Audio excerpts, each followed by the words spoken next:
Good morning mga kapatid, lalo na po sa aking mga kapatiran na mga Seventh-day Adventist.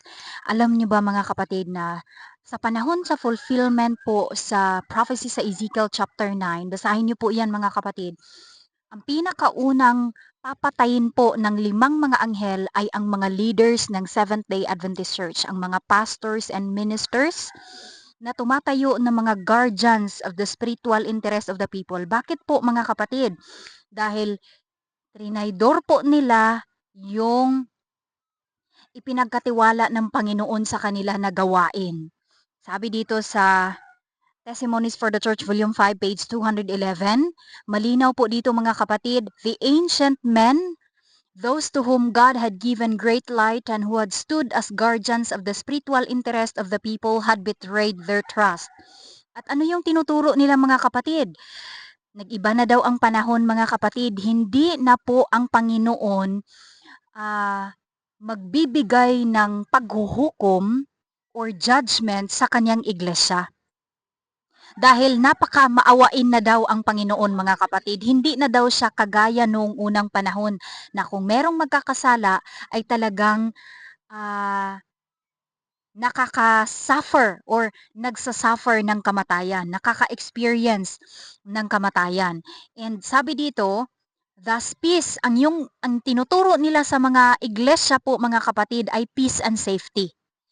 Hindi po nila tinuturo or sinasabi, hindi po nila, sabi dito, never again lift up their voice like a trumpet to show God's people their transgressions and the house of Jacob their sins.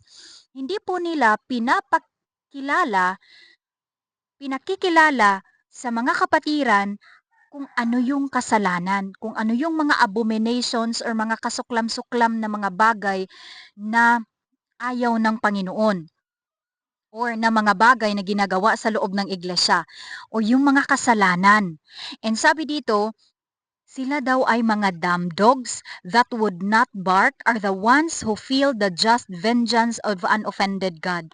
Sila po ang una talaga na makaranas ng puot ng galit ng Panginoon mga kapatid.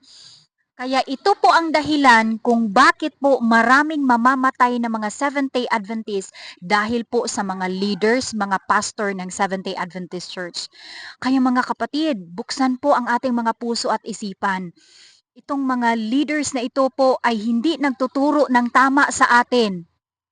Mga kapatid, ako po talaga ay nagsusumamo sa ating lahat. Buksan po ang ating mga puso at isipan. Sila po ang nagdadala sa atin.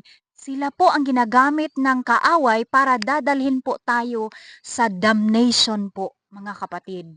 Dahil hindi po nila tinuturo kung ano yung sinabi ng Panginoon sa Bible at sa Spirit of Prophecy.